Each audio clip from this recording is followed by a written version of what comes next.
I trusted my son with the keys to my shop because I thought he understood what that place meant to me. That was my first mistake, not trusting him. A mother is supposed to trust her child. My mistake was believing that because he came from my body, he would automatically respect what came from my labor. Those are two different things. My name is Darlene Whitaker. I was 64 years old when I learned that a key can open more than a door. It can open a lie. It can open a wound. It can open your eyes to what people have been doing when they think you are too tired to check. For 27 years, I owned a small beauty shop on the corner of Maple and 3rd.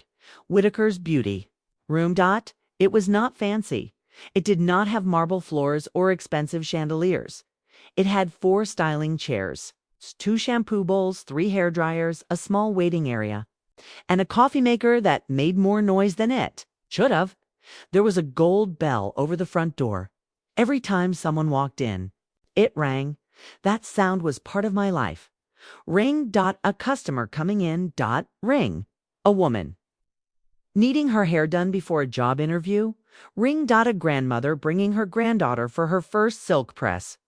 Ring. A tired mother coming in after work, saying, "Darlene, just make me feel human again." That shop was more than a business. It was where women came to breathe. It was where secrets were told under hair dryers, where marriages were discussed, where daughters cried about college, where widows sat quietly while I washed their hair, because sometimes a woman just needs gentle hands on her head. I built that shop from nothing, and I mean nothing. When my husband, Victor, died, I was 30-7. My son Marcus was 14. Victor had been a mechanic. Strong hands, quiet laugh, a man who did not say much. But when he loved you, you felt covered. He died from a heart attack while changing a tire for a neighbor. Just dropped right there in the driveway with a wrench still in his hand. One minute he was alive, the next, I was a widow. People came around at first. CASSEROLES. Cards. Church. Hugs. Then life moved on for them, but not for me. I still had a mortgage, a child, a half-finished dream before Victor died. I had been doing hair from our kitchen, a press here, a perm there, a sin on Saturdays. I had a little notebook full of names and appointments. Victor used to say, "Darlene, you need your own place." I would laugh and say, "With what money?" He would tap the kitchen table. "With these hands, God gave you gold in them." After he died, those words stayed with me. Gold in my hands. So I worked. I worked at another salon during the day, did hair from my kitchen at night, saved every extra dollar. I stopped buying new clothes, stopped getting my own nails done, stopped eating out. I did not stop being Marcus's mother. That was the hardest part. I still went to his games, still checked his homework, still made sure his lunch had more than crackers and an apple, still told him his father would be proud. Sometimes I said it even when I did not feel strong enough to believe it. 5 years after Victor died, I rented a small, empty space on Maple and 3rd. The floor was ugly, the paint was peeling, the plumbing needed work. People told me not to do it. Too much risk, Darlene. You're a widow. You have a son. What if it fails? But I heard Victor's voice. Gold in your hands, so I signed the lease. I painted the walls myself, warm cream, hung a mirror from a churchyard sale, bought 2 used chairs from a salon that was closing. My brother installed shelves, my sister brought plants, the women from church showed up with food and opinions by opening day. Whitaker's Beauty Room looked like something. Not perfect, but mine. The first week I made less money than I spent. The second week I cried in the storage room because I thought I had ruined my life. The third week, Mrs. Lillian came in for a roller set and told 3 friends. After that, the bell started ringing, and it kept ringing for 27 years. Marcus grew up in that shop. He swept hair from the floor after school. He sat at the front desk doing homework. He drank too much soda from the little fridge. He learned to answer the phone politely because I told him nobody wanted to hear a mumbling child. When they were booking a wash and set. Whitaker's Beauty Room. How can I help you? He sounded so grown at 12. Some of my customers still remember. Little Marcus used to be right there behind the desk. They would say he was such a sweet boy. Kay was. That is what makes this story painful. My son was not born selfish. He was not born deceitful. He was not born with a hand reaching for what did not belong to him, but life can bend people. Marriage can influence people. Debt can scare people. Pride can blind people. And sometimes a grown child begins to see his mother's sacrifice not as something holy, but as something waiting to be used. Marcus married a woman named Alicia when he was 30-1. Alicia was pretty, smart, sharp, the kind of woman who always had a plan and always made you feel like your plan was too small. She worked in marketing and loved words like branding, expansion, scaling, and modernizing. The first time she came into my shop, she looked around slowly, not with warmth, not with evaluation, like the shop was a house she planned to flip. This place has history, she said. I smiled. It does. She touched the counter. With the right updates, it could really become something. I remember looking around at my walls, my chairs, my framed license, my customers laughing under dryers. It already was something, but I did not say that. I wanted peace. I wanted my son happy. I wanted to like the woman he loved. So I smiled and said, maybe one day. After they married, Alicia started asking questions. How much do you bring in monthly? Do you have a website? Why don't you sell products? Have you thought about franchising? Do you rent chairs or pay commission? First, I thought she was just curious. Then I realized curiosity usually waits for answers. Alicia used questions like stairs. Each one took her closer to a place I had not invited her. Marcus would say, Ma, she's just trying to help. I would nod, but something in me stayed uneasy. Then my knees started giving me trouble. Standing all day had begun to cost me. Some nights I came home and sat in the car for 10 minutes before I could convince my body to get out. My hands still worked. My eyes were still sharp, but my body was not 37 anymore. I reduced my hours, stopped taking walk dash-ins. Let younger stylists rent to chairs. I was not quitting, just adjusting. There is no shame in adjusting, but people who want what you have may call adjustment weakness. One Wednesday afternoon, Marcus came to the shop around closing. He brought me a smoothie that should have warned me my son only brought smoothies when he wanted to discuss something. Ma, Kay said, sitting in the waiting chair. You look tired. I am tired. I worked. You work too much. I own a shop. That happens. He smiled, but his eyes were serious. I've been thinking. I turned off the curling iron and looked at him. That sounds expensive. He laughed. Not like that. But it was. It was exactly like that. He leaned forward. What if I helped you more with the business side? The business side. Books, scheduling, social media, inventory, maybe opening and closing sometimes. I studied him. Why? 'Cause you shouldn't have to carry everything alone. That sounded kind. And part of it was, I could hear my boy in those words. But I could also hear someone else underneath. Alicia, I said, did your wife suggest this?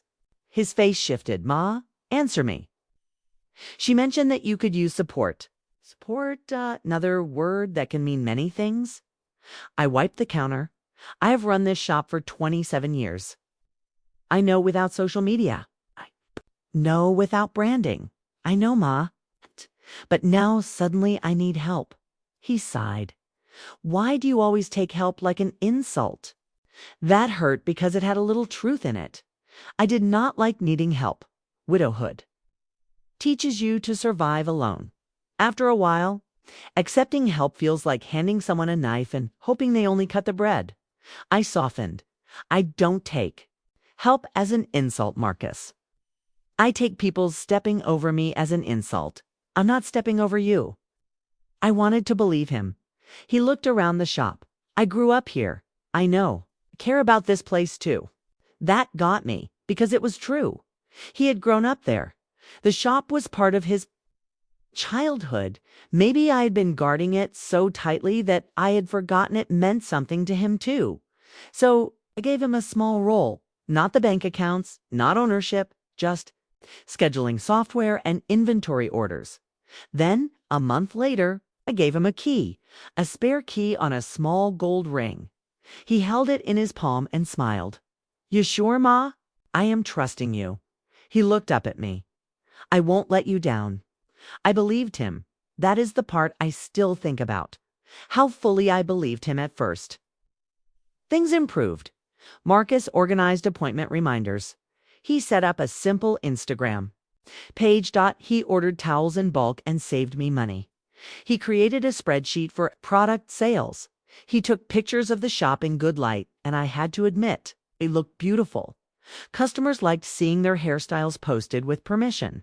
Younger. Women started calling .business, picked up .Alicia. Came by one evening and said, "See? This place needed fresh eyes." I smiled politely, but inside something pinched.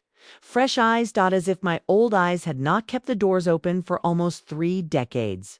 Still, money was coming in. Marcus was proud. I was proud of him, maybe too proud to watch carefully. Then, little things started happening. A product order I did not approve. A new sign on the front desk that said, "Whitaker Beauty Studio, not Whitaker's Beauty Room." I asked Marcus about it. He said, "Just testing a cleaner name. Ma, more modern." My shop has a name. I know, it's just a sign. Just be careful with people who call disrespect. Just something. Just a sign. Just a meeting. Just an idea. Just helping. One evening, came in and saw the waiting chairs had been moved. My old photo wall had been taken down. The wall had pictures of customers from over the years. Prom. HAISTYLES. Wedding up. Church anniversary curls. A photo of me on opening day, standing beside my sister and brother with paint still on my sleeve.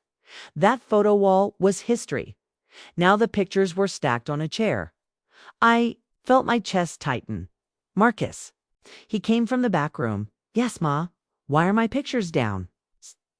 He looked nervous. "We're painting that wall.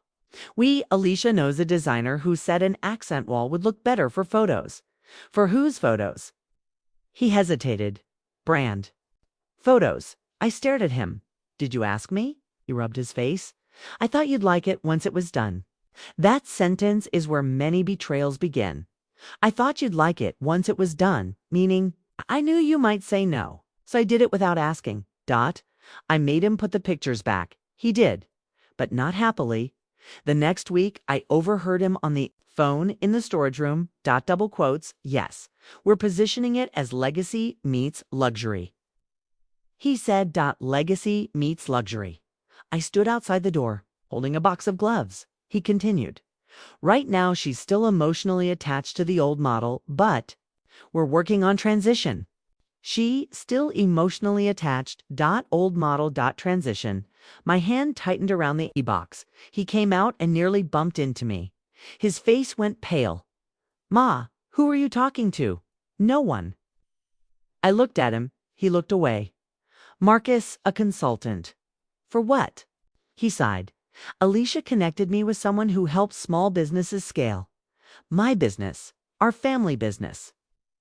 There it was. Our . The word landed on my chest. I said quietly, "It is my business." He looked hurt. "I know that." "Do?" "You, Ma. I'm not trying to take anything from you. No. I'm trying to build something bigger." "For who?" "For us." That word again. US. But somehow, whenever people said us, I felt myself getting smaller. I told him no more consultants without me. He apologized. He said he got excited. He said Alicia pushed too much. He said he understood. I believed him again. Not completely. But enough. Then came the night of the cameras. It was a Friday. I had closed early because my knees were swollen. Marcus said he would stop by later to check inventory. I'd take out trash. He had done that before. I said fine, at home. I made tea, rubbed ointment on my knees, and sat in my recliner, around 9:30. My phone buzzed. It was the security camera app. Motion detected at front entrance. That was normal. Marcus entering.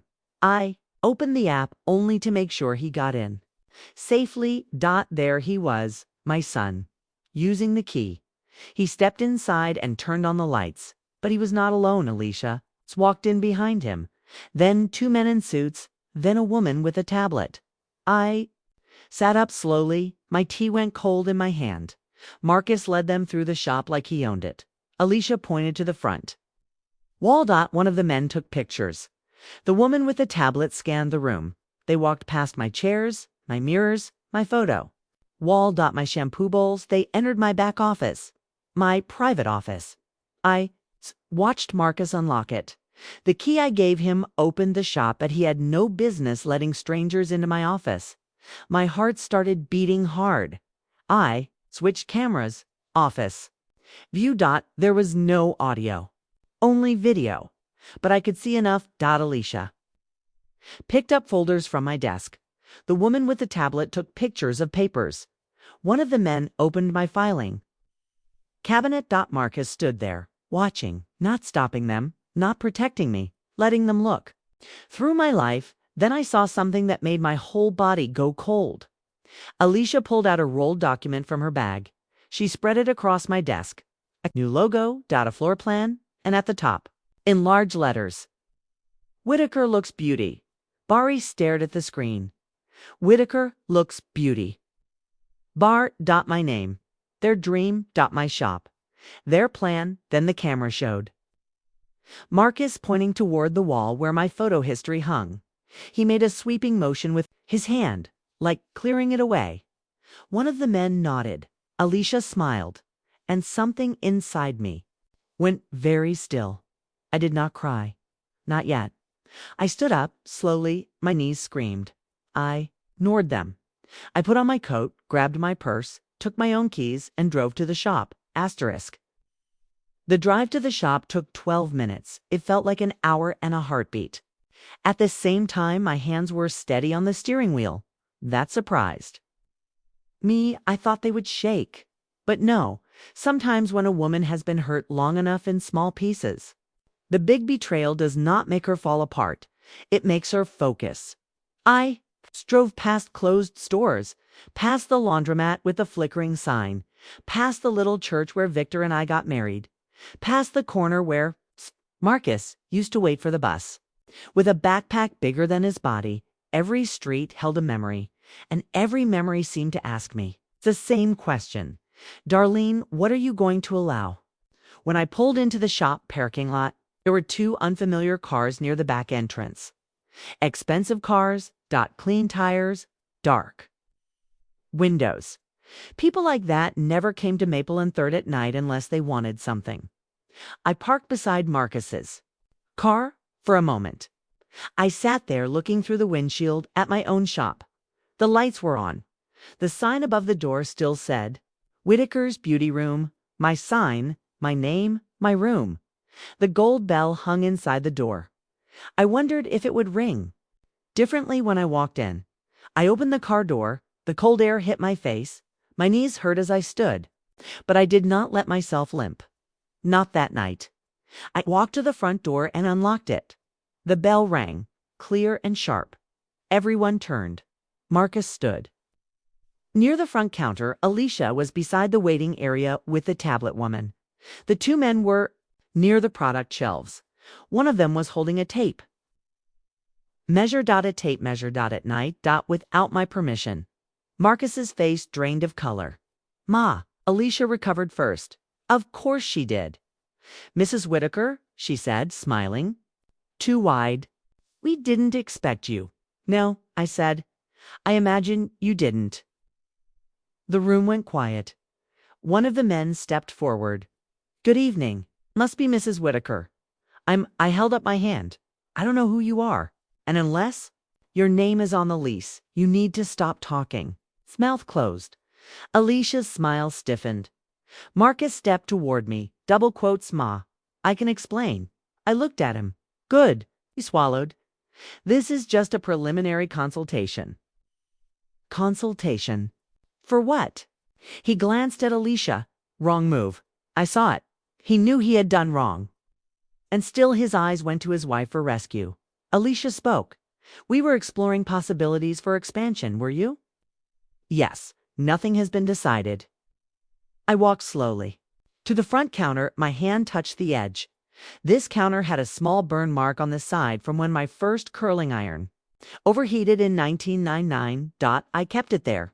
Some scars become part of the furniture. I looked at the strangers. You were measuring walls, the woman with the tablet said, only for concept planning. I turned to her. Who gave you permission to take pictures in my office? She looked at Marcus. Marcus looked down. That told me plenty. I walked toward the office. Everyone moved out of my way. Good inside. My filing cabinet drawer was still open. My desk had papers spread across it. The rolled design plan sat there like an insult. Whitaker Looks Beauty Bar. I picked it up. My fingers were calm, too calm. I carried it back into the main room and held it up. What is this? Alicia said. A concept. For whose business? Marcus whispered. Ma. Fru's. Business. I repeated. Alicia lifted her chin. For the future of this business, I stared at her. The future of my business. She inhaled. Mrs. Whitaker, respectfully, you've built something amazing. But the industry has changed. If you don't modernize, this place will fade. Fade. My shop had survived recessions, rent increases, broken pipes, product shortages. And years when women started doing their own hair from YouTube videos. But apparently, what would make it fade was me. I looked at Marcus. Is that what you think? He looked pained. No. Then what do you think? I think the shop could grow. Did you think to ask me? I was going to. When? No answer. Alicia stepped in. We wanted to have something concrete to show you. I turned to her. Concrete is what people pour when they have already dug the hole. Her face tightened. Marcus said, Ma, please. No, not tonight. You brought strangers into my shop, into my office. You let them open my files. Man near the shelves said we were told Mr. Whitaker was authorized. I laughed once, not because anything was funny, authorized. He shifted. Perhaps we should go. Yes, I said. You should. Alicia said quickly, let's not overreact. That word. Overreact. People love that word when your reaction is the only thing they can criticize. I looked at the strangers. Leave. The tablet woman began gathering her things. The men followed. Alicia looked like she wanted to stop them. She could not. Not without admitting she thought she had more authority than I did. The bell rang as they left. 1, 2, 3. Then the shop was quiet. Only me, Marcus, and Alicia. My son's face looked miserable. Alicia looked angry, not ashamed, angry. That told me a lot. I placed the design plan on the counter. Then I walked to the door, locked it, and turned the sign to closed. When I faced them again, I said, sit down. Marcus sat immediately. Alicia remained standing. I looked at her. Sit down or leave. Okay. Her eyes flashed. Then she sat in one of my waiting chairs, the same chair she had called outdated months earlier. I stood in front of them, not because I wanted to feel powerful. Because if I sat, my knees might betray me, and I needed to stand. Marcus, I said, who were those people? He rubbed his hands together. Investors. The word hit me in the chest. Investors. I heard Victor's voice in my memory. Be careful who calls your dream an opportunity. I kept my face still. Investors in what? He swallowed. A possible second location. Alicia cut in. And renovation of this one. I looked at her. Did I ask you? She pressed her lips together. Marcus said, Ma, we were not signing anything tonight. Tonight? His face changed. I stepped closer. Marcus, he looked away. There was interest. That's all interest does. Not walk through my private office at 9:30 at night. He had no answer. I pointed at the paper. Whose name is on this plan? He looked down, I picked it up and read the small print at the bottom. Prepared for. Whitaker Looks Beauty Group. I laughed softly. Group, Alicia said. That is just a proposed entity. Entity. I looked at my son. Are you part of this? Entity. He closed his eyes. Yes. Is your wife?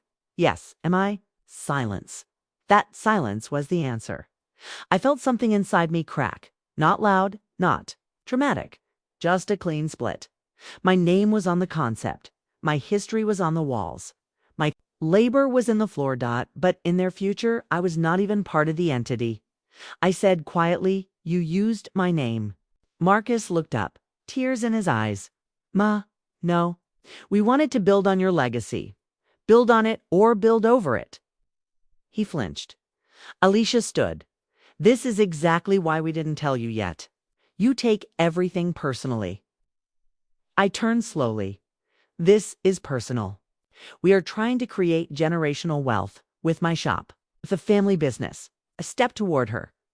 Alicia, I am going to say this once. You married my son, did not marry my business. Her mouth opened. I kept going.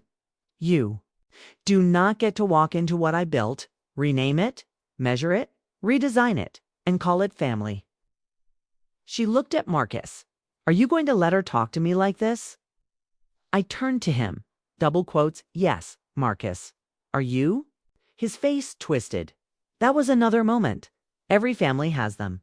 The small pause where a person decides whether truth or comfort matters more. He looked at Alicia, then at me. He said, she's right. Alicia stared at him. What? Stood slowly. My mother is right. We crossed a line. Relief almost touched me.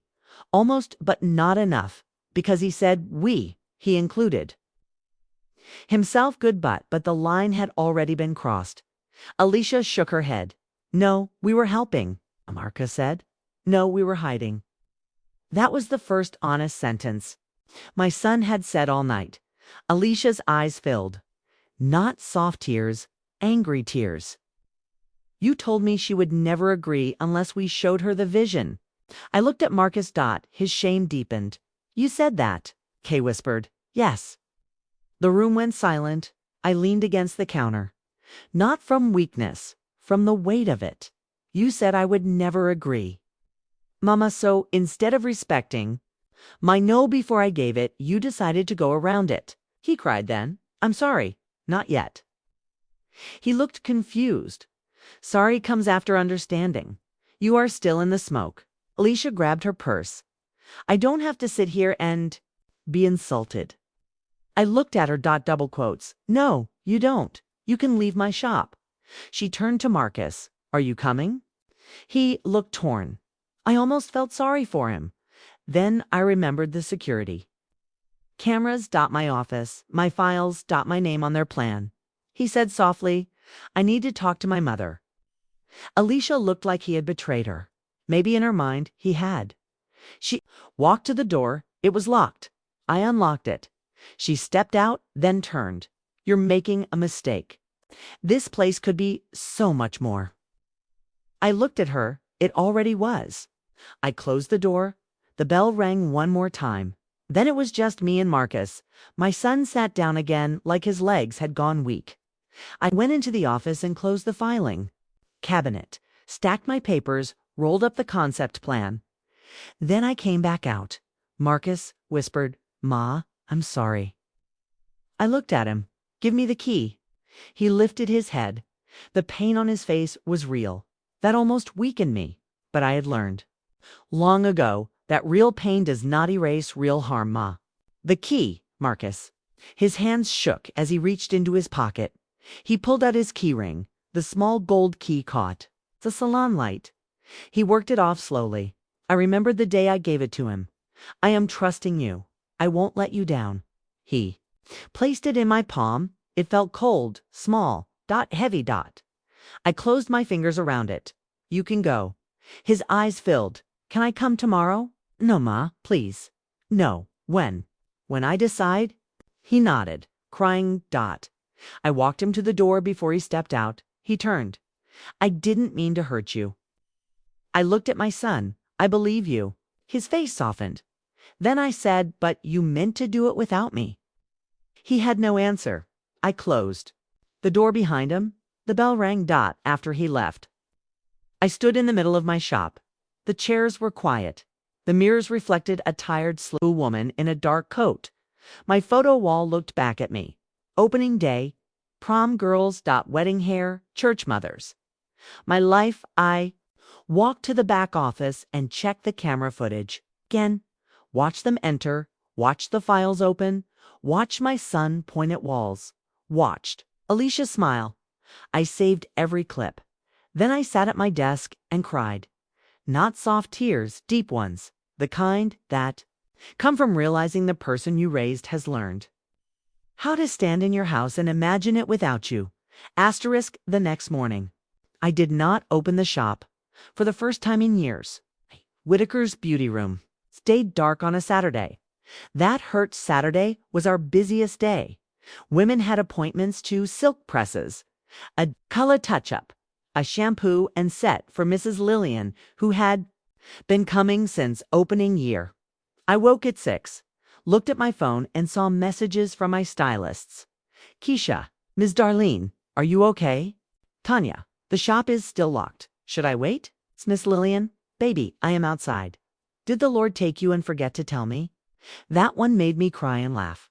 I called Keisha first. Ms. Darlene, she answered. Her voice was worried. I'm all right, baby. I need to close today. Are you sick? No. Something happened. Do you need me? That question touched me. Do you need me? Not what happened. Not who did what. Need. No, I said. But thank you. Called every customer myself. Some were disappointed. Most were kind. Mrs. Lillian said, You'd better not be trying to die without getting my hair right. I'm not dying. Good, then rest. I'll pray and gossip only a little. By 8. My sister Brenda was at my door. I did not call her. She had a sense for trouble, or Keisha called her. Same thing. Brenda walked in carrying biscuits, coffee, and the kind of face that meant she already knew enough to be mad. Where is he? She asked. Good morning to you too. Where is Marcus? At home, I assume, with that wife, Brenda? No, don't Brenda me. Keisha said the shop is closed and you sounded like somebody stepped on your heart. So I'm asking again, where is he? I sat at the kitchen table. Brenda was my younger sister by 5 years, but she acted like my bodyguard. She had worked as a nurse for 30 years and did not believe in soft explanations when people were bleeding. I told her everything, the camera alert, the strangers, the investor, plans. The office, the concept name, the key. By the time I finished, Brenda's coffee was untouched. Her hands were flat on the table. That boy lost his mind. He was influenced. He is grown. Alicia pushed. And he walked. I closed my eyes. That was the part I could not escape. Alicia may have pushed. But Marcus had used the key. Marcus had opened the door. Marcus had let strangers into my office. Brenda said, You saved the footage. Yes, good. I don't want to use it against him. Evidence is not against him. It is for the truth. That sounded like something she learned at the hospital. I rubbed my forehead. I don't know what to do. Yes, you do. I looked at her. She softened. You just don't want to do it because he's your son. That was true. If any employee had done what Marcus did, I would have changed the locks before sunrise. But Marcus was not an employee. He was the child I had bathed in the sink, the boy who slept in the back room of the shop when I worked late, the teenager who carried boxes for me without being asked, the man who now had betrayed my trust with a key I placed in his hand. How do you separate the child from the act? Brenda reached across the table. Darlene, listen to me. Loving him does not mean leaving the door open after he misused the key. I nodded slowly. I know. Do you? I'm trying. She sat back. Call a locksmith. I looked at her. My heart tightened. Brenda, call. I took his key. He could have copied it. I did not want to think that. Then I remembered Alicia.investors.plans.concepts.I. It's called the locksmith. He came that afternoon, a young man with kind eyes. He changed the front door lock, back door lock, office lock, and supply room lock. Each click of his tools felt like a small funeral, not for the shop, for the old trust, while he worked. I stood by the front window. People passed outside. A woman paused to read the closed sign. For the first time, I wondered what would happen if I lost the shop, not because of age, not because of the market, because of family. That thought made me angry. Good anger. When clean can hold you upright. After the locksmith left, Brenda and I went to the shop I needed. To see it in daylight, the place looked normal. That bothered me. After Betrayal, you expect the walls to look different, but the mirrors still shined, the chairs still waited, the dryers still sat, like big sleeping insects. The coffee maker still made its ugly noise when I tested it. I walked to my photo wall. The pictures were still there. Opening day, my first sign. Customers. Smiling Marcus at 12 behind the counter. That photo hit me hardest. Little Marcus, big grin, a broom in his hand. I touched. The frame. Brenda stood beside me. Asterisk, you can love who he was and still hold accountable who he is. I wiped my face. I hate when you're wise. We spent the afternoon going through files. I checked everything: lease, licenses, insurance, bank statements, vendor accounts, product invoices, scheduling software, social media. I realized Marcus had access to more than I thought. Not full bank access. Thank God. But enough vendor accounts, appointment. System.email, Instagram, inventory orders, website draft. I changed passwords, all of them. Brenda sat beside me with a notebook. You need a lawyer. Have a lawyer. You need to call her. My son didn't steal money. Not yet. I flinched. She did not apologize. I called my lawyer, Ms. Harper, Monday morning. She had helped me renew my lease years before. When I explained what happened, her voice became firm. Darlene, do not sign anything. Do not discuss business terms with your son or daughter-in-law without counsel. Send me the footage and any documents you found. I don't want to sue my son. I did not say sue. I said protect yourself. Everyone kept saying that. Protect yourself. I wondered why it still felt like betrayal. Maybe because mothers are taught protection flows outward from us to children, not back toward ourselves. Ms. Harper also told me to review whether Marcus had created any company using my name. My stomach dropped. Can he do that? He can try. We need to search. That afternoon, she called back. There was a registered LLC. Whitaker Looks Beauty Group. Registered 2 weeks earlier. Owner. Marcus Whitaker. Co-owner: Alicia Whitaker. My name. Their LLC. I sat down before my knees gave out. Can they use Whitaker? I asked. It is his last name too, Ms. Harper said. But depending on branding and confusion with your existing business, we may have options. Options. I was tired of options. I wanted my son to have never done it, but life does not offer that kind of paperwork. I asked, what do I do now? We send a letter. A legal letter, yes, to my son. Yes. I closed my eyes. Ms. Harper's voice softened. Darlene, he formed a business using your shop's goodwill, without your permission, and brought investors into your premises. This is not a misunderstanding. I knew that still hurt. Send it, I said before the letter went out. I called Marcus, not because Brenda wanted me to. She told me not to, but because he was my son. He answered softly, Ma. His voice sounded like he had not slept. We need to talk, I know. Can I come over? No, a pause. Okay. I know about the LLC. Silence. Long. Heavy. Then, Ma. Whitaker Looks Beauty Group. He breathed out. It was just to reserve the name. Without me, I was going to include you. When? No answer, Marcus, I don't know. That honesty hurt. But it was better than a lie, I said. My lawyer will contact you. He made a sound like he had been punched. Lawyer. Yes, Ma, you don't need to do that. I do. I'm your son, and I'm your mother. That did not stop you from forming a business around my shop without me. He started crying. I hated that sound. Mothers are weak against their sons crying.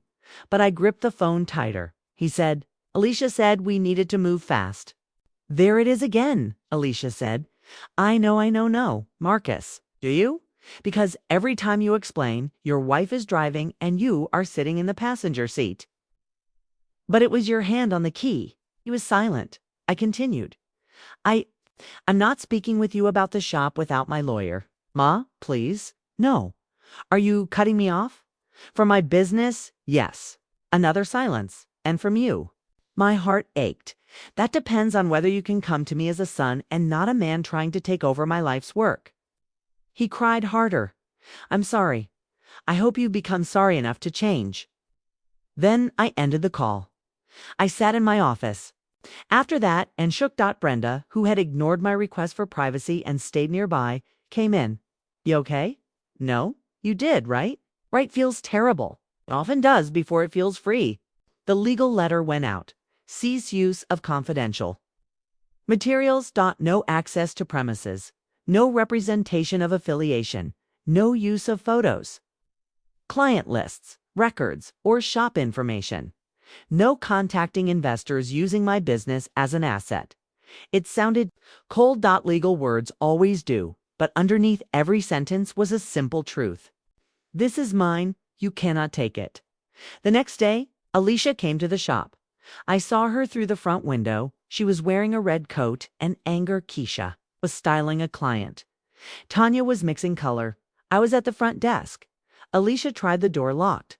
I had started buzzing people in. She knocked sharply. I opened the door but kept myself in the doorway. Alicia. Mrs. Whitaker, we need to talk. No, we don't. Her eyes flashed. You sent a legal letter to your own son? Yes. Is unbelievable. No. What's unbelievable is that you thought I wouldn't. Keisha stopped moving behind me.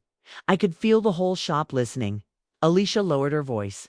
You are going to destroy Marcus. I looked at her. Double quotes. No. I am going to stop him from destroying me. She stepped closer. You are being selfish. There. It was selfish, the word people use when you stop being useful to their plan. I said, Alicia, I have worked since before you knew my son existed. I buried my husband, raised a child, built this shop, paid taxes, paid rent, trained stylists, comforted women, swept floors, and kept this door open for 27 years. Protecting that is selfish, then today I am selfish. Her face tightened. You could have had something bigger. I already had something meaningful. She shook her head. That's small thinking. No, I said. That is grown woman thinking. She had no answer. I stepped back inside. Do not come to my shop again without an appointment. Then I closed the door. The bell rang. For a second, nobody spoke. Then Mrs. Lillian, sitting under the dryer, lifted the hood and said loudly, Well, it's about time somebody told that woman she ain't the manager of creation. The whole shop burst out laughing. I laughed too. Not because it was over, because for one small moment. My shop sounded like itself again. Asterisk for 2 weeks. Marcus did not come to the shop. He called. I did not always answer. When I did, our conversations were short. How are you, Ma? I'm all right. Are your knees okay? They hurt. They always hurt. Do you need anything? No. Silence. Then, I love you. I love you too. The words were true, but they had distance now. Trust changes the sound of love after it breaks. He complied with the legal letter. Or at least Ms. Harper said his lawyer responded. Yes. He had a lawyer now, too. My son and I had gone from cake on birthdays to lawyers. Sending letters. That fact sat heavy in my chest. He agreed not to use my shop's records. Agreed not to represent any partnership. agreed not to bring investors near my business. The LLC still existed, but he would not use my materials. It was something, not enough, but something, Alicia. Did not apologize. That did not surprise me. Some people see apology as defeat. She posted vague quotes online. I know because Brenda showed me even though I told her not to. Sometimes your biggest obstacle is the person afraid of growth. Legacy means nothing without vision. Not everyone can handle elevation. Brenda read them out loud at my kitchen table with dramatic disgust. I said, "Stop." Looking at her page. "I'm gathering intelligence. You are being messy." Both can be true. I should not have laughed. But I did. Humor keeps older women from catching charges at the shop. Things slowly returned to rhythm. Ring customer. Ring.delivery. Ring delivery. Mrs. Lillian arriving early and complaining about people who arrived late. But underneath the normal, something had changed. I looked at the shop differently, not with fear, with ownership. Sharper ownership. I began asking myself questions. Hyde avoided what? Did I want for the shop? Not Marcus. Not Alicia. Not investors. Me. Did I want to keep working full-time? No. Did I want to sell? No. Did I want to modernize a little? KB? That answer surprised me. I had been resisting change partly because of the way they'd pushed it, but not every change was an insult. Some changes were support. I asked Keisha and Tanya to stay after closing one evening. We sat in the waiting area with takeout. Keisha was 42, talented, loyal, and had been renting a chair from me for 9 years. Tanya was 35, funny, sharp, and could do color like magic. I said, "I want to talk about the future." They both froze, Keisha said. "Are you closing?" "No." Tanya held her chest. "Don't do that to me, Ms. Darlene. My blood pressure is not for games." I smiled. "I am not closing, but I'm tired." Their faces softened. "I want to cut my days down more. I want the shop to keep living, but I want to do it right." Keisha nodded slowly. "What are you thinking?" "I'm thinking maybe we update some things. Website, scheduling, fresh paint, better chairs, but not erase the place." Tanya said, "Keep the photo wall, definitely." Keisha smiled. "Good, because my prom picture is up there and I look too fine for history to lose it." We laughed. Then I said something I had not planned. "I might want to create a path for someone to manage more day-to-day." They looked at each other. I held up a hand. Not ownership yet, not promises. Just conversation. Keisha's eyes filled. "Ms. Darlene, I would be honored to help." Tanya nodded. "Me too." That touched me, because neither of them grabbed, neither said. Finally, neither pulled out a concept plan. They listened, they respected the word conversation. We started small. Keisha took over appointment confirmations. Tanya helped choose new product lines. I hired a bookkeeper recommended by Ms. Harper, not by family. I met with a small business advisor, a woman named Patricia. She was about my age and wore glasses on a chain. She walked through the shop, slowly, not measuring like a predator, observing like someone invited. "This place has soul," she said. I almost cried. "Yes," I said, "it does." She helped me make a plan, a real one. Not Whitaker Looks Beauty Bar. Not Legacy Meets Luxury. Whitaker's. Beauty room. Updated, protected. Still mine. We kept the name. Freshened the logo slightly. Added online. Booking. Installed better lighting. Reupholstered. Waiting chairs. Painted one wall warm gold. Not for brand photos because I liked it. We cleaned the photo wall and added new frames at the center. I placed the opening day photo, me, my sister, my brother. Paint on my sleeve. Hope in my eyes below. I added a small plaque. Built with faith, work, and love. Established 1999. The day the plaque went up, I stood there a long time. Keisha touched my shoulder. "You okay?" Yes, and I was for the first time since the camera footage. I felt like the shop had not just survived the betrayal, it had answered it. Marcus saw the updates through social media. I knew because he liked one. Photo dot, then unliked it, then liked it again. That made me sad and a little amused. Finally, 3 weeks later, he asked if he could meet me at home, not the shop dot home that mattered. I agreed. He came alone, no Alicia. He looked thinner, tired. He brought nothing. No. Flowers, no S. Moothie. Good. We sat at my kitchen table, the same table where he had eaten cereal as a boy. For a while, he just looked at his hands. Then he said, I started therapy. I blinked. Dot. That was not what I expected. Therapy.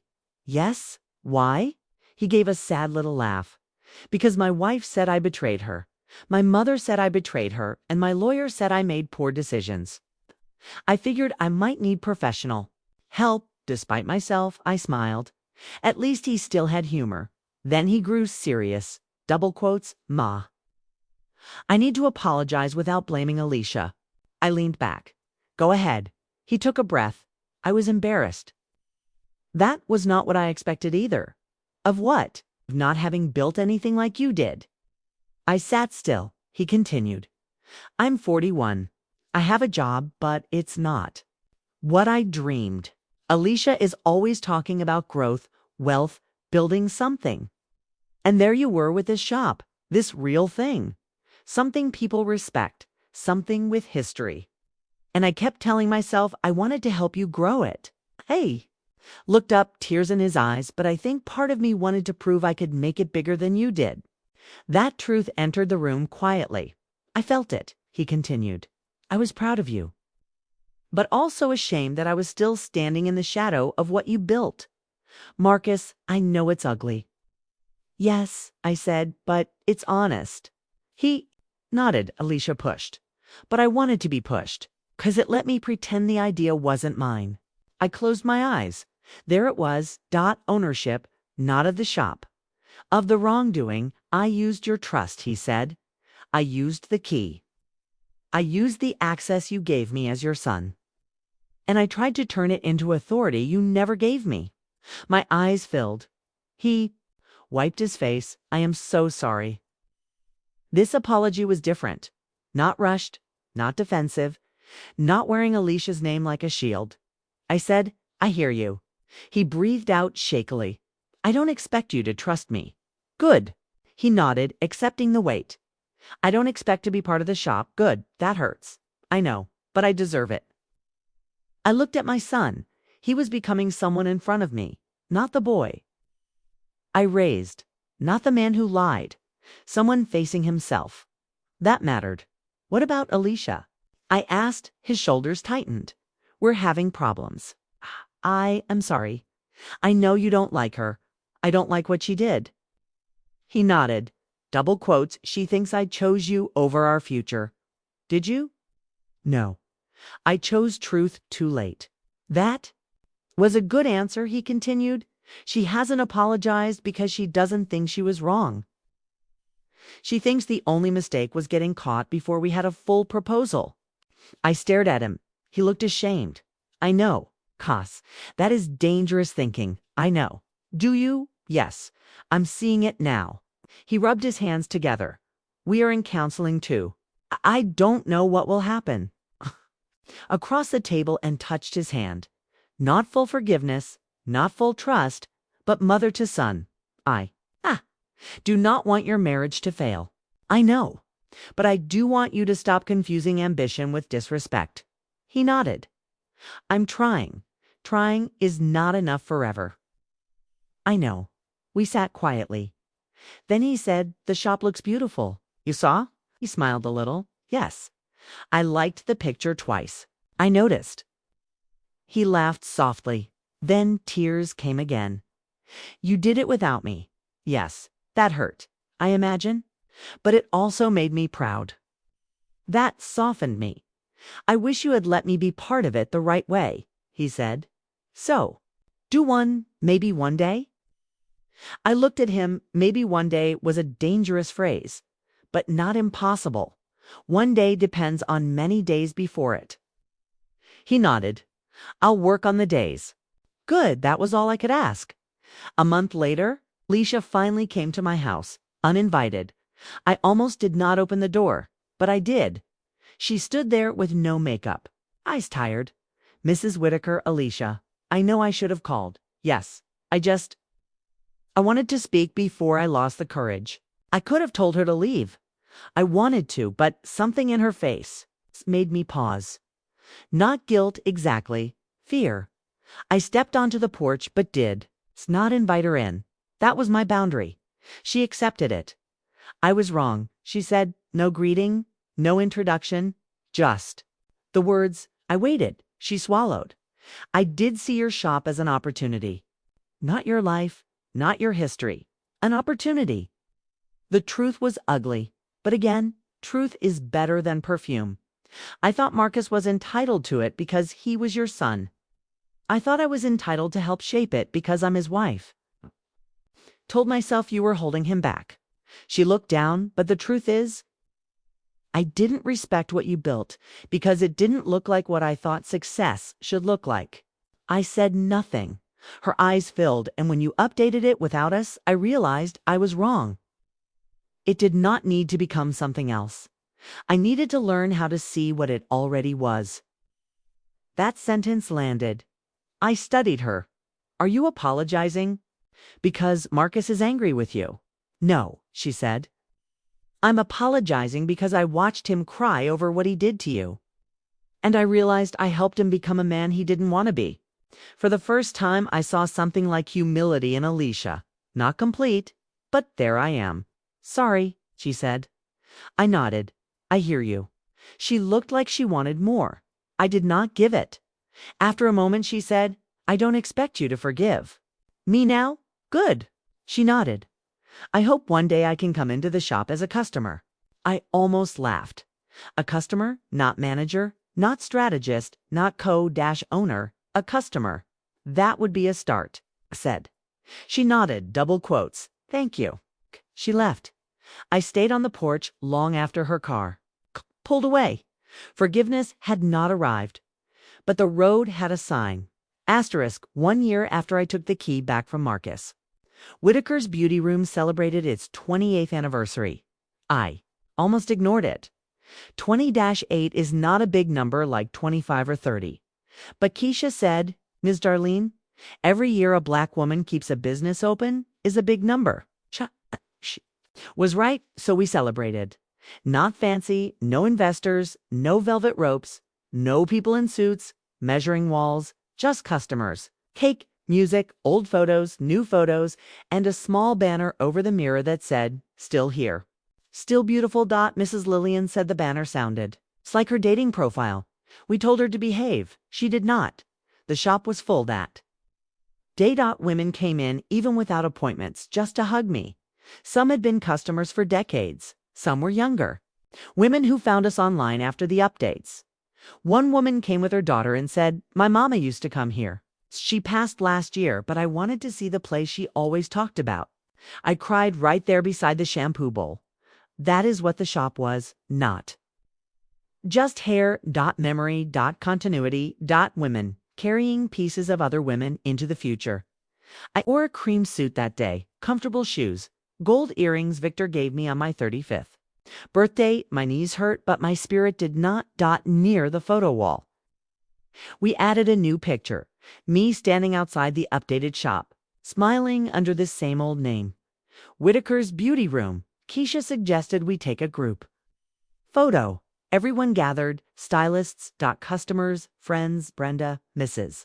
Lillian, who insisted on standing front center because she said her hair had earned it. Then the bell rang. Everyone turned. Marcus walked in. He was wearing a dark shirt and holding a bouquet of yellow roses. Behind him stood Alicia. My chest tightened.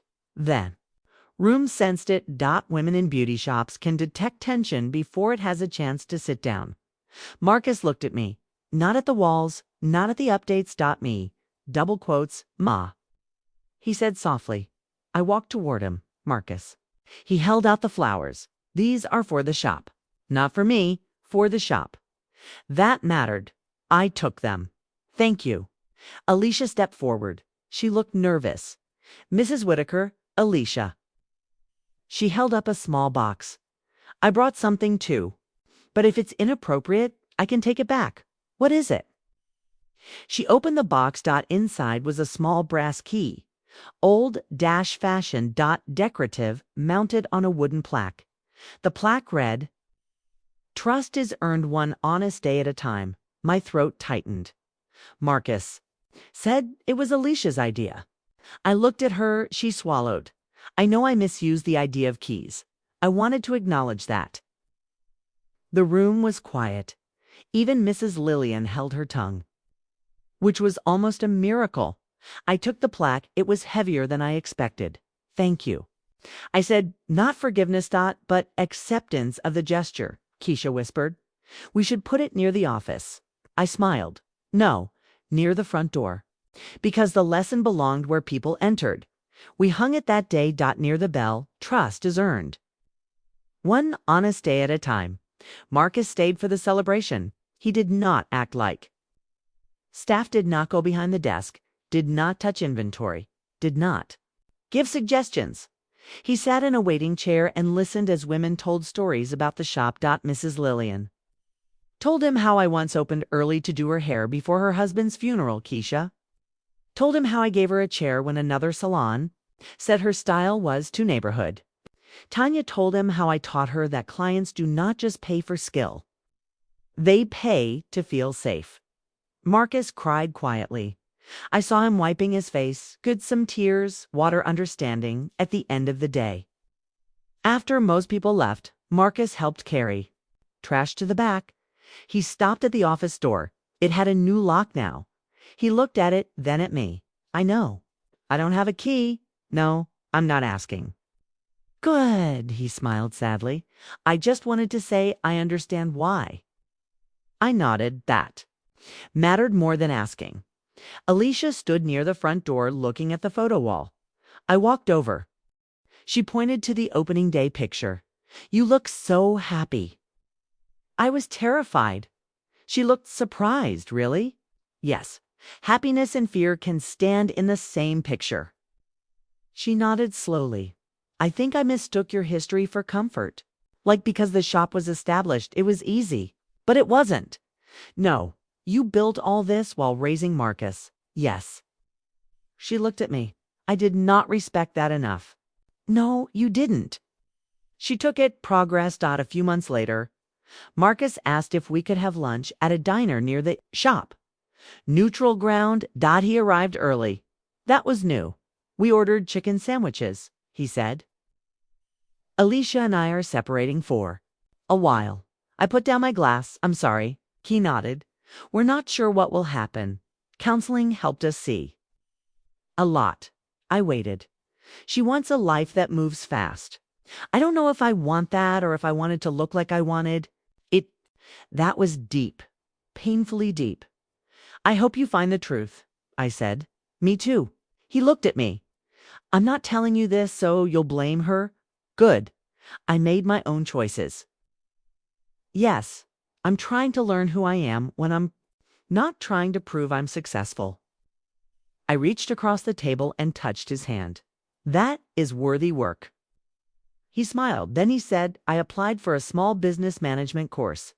My eyebrows lifted. "Did you?" "Yes. Not for your shop, for me. Maybe one day I'll build something of my own." Something of my own. Those words felt like fresh air. "That would make me proud," I said. His eyes filled. It would. "Marcus, I never wanted you small. I wanted you honest." He nodded, crying. "I know that now." 2 years passed. The shop kept going. I worked 3 days a week. Keisha became manager. Tanya trained younger stylists.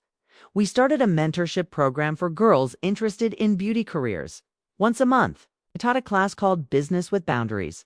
The first lesson was always the same. Never give access to someone who does not respect the story behind the door. Women laughed when I said it. Then they wrote it down. Marcus eventually started his own mobile barber and grooming service. Nothing flashy. No. INVESTORSA. Van.tools.appointments.hard work. He called it Whitaker. Grooming He asked me before using the family name. That question alone made me cry. Ma. He said, I won't use it if it hurts you. I told him, use it well. He did. He built slowly. Honestly, some weekends he parked outside my shop and offered cuts for boys while their mothers got their hair done. Not as owner, not as takeover. As family invited. One day after a back-to-school event, he helped me sweep. Just like he did when he was a boy. Hair gathered in little dark piles on the floor. He held the broom and smiled. Feels familiar. It should. He looked at me. Thank you for not giving up on me. I leaned against the counter. I almost did. He nodded. I know, I didn't give up. But I did step back. You had too. Yes. He swept quietly, then said, do you think Dad would be ashamed of me? I looked at Victor's old photo on the wall, the one I had added after the anniversary. Victor standing outside our house, hands in pockets, smiling like he knew something good was coming. I think your father would have been disappointed in what you did. Marcus looked down, but I think he would be proud of who you were trying to become. He wiped his face. I hope so. So do I. On my 67th birthday, Marcus gave me a small gift box. I opened it carefully. Taught inside was a key. Not to my shop, to his van. He smiled nervously. Emergency key, said. And because I want you to know you always have access to what I build, but only if you want it. I held the key in my palm, full circle. A key again, but this one felt different. Not taken, offered not. Assumed, given. I closed my fingers around it. Thank you. He hugged me. I hugged him back fully that time. Not because I forgot. I did not. Because trust had returned slowly. Honestly. One day at a time, Alicia and Marcus eventually divorced. Quietly, sadly. Not every relationship survives truth. She came to the shop once after everything was final. She booked a wash and blowout.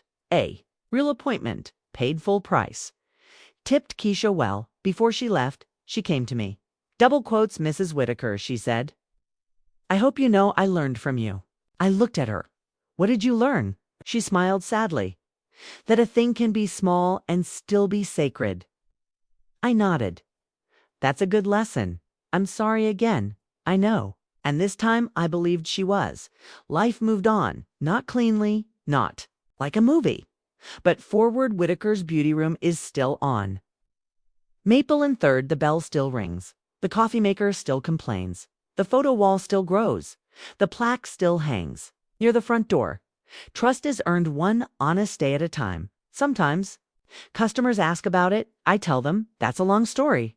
And sometimes if the day is slow and the coffee is fresh, tell them.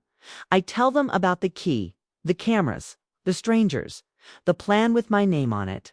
Tell them how hard it is to protect yourself from someone you love. I tell them how a mother's heart can break and still set a boundary. I tell them how forgiveness is not handing the key back the next day. Forgiveness is deciding not to let bitterness own the building, but trust. Trust has to reapply. If you are listening to this, let me say something clearly. Do not let anyone make you feel guilty for protecting what you built. Not your child, not their spouse, not people with fancy words, not people who say they are helping help. Asks. Control assumes. Love knocks. Entitlement uses the key. I trusted my son with the keys to my shop. Then I checked the security cameras, and what I saw hurt me more than I can explain, but it also saved me, because sometimes God lets the camera show what your heart has been trying not to see. I saw the truth. I faced it. I changed the locks. And I kept the shop not because I loved my son less, because finally loved myself and my work enough to protect both. Before I end this story, if it touched your heart, please like this video, subscribe to Voices of Auntie Lily, and write in the comments what you would have done.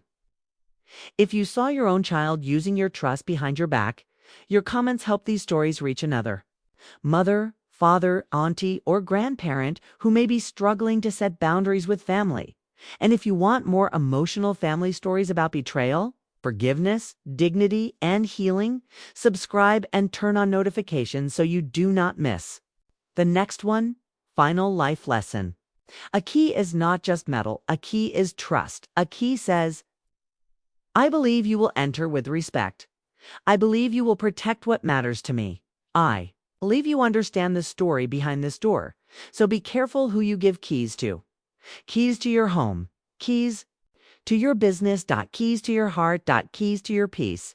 And if someone misuses the key, do not be ashamed to take it back. Changing the locks is not cruelty. Sometimes it is wisdom. Sometimes it is survival. Sometimes it is the only way to teach the people. You love that access is a privilege, not a right. The people who truly love you will not use your trust to build a plan behind your back. They will stand at the door, look you in the eye, and ask, May I come in?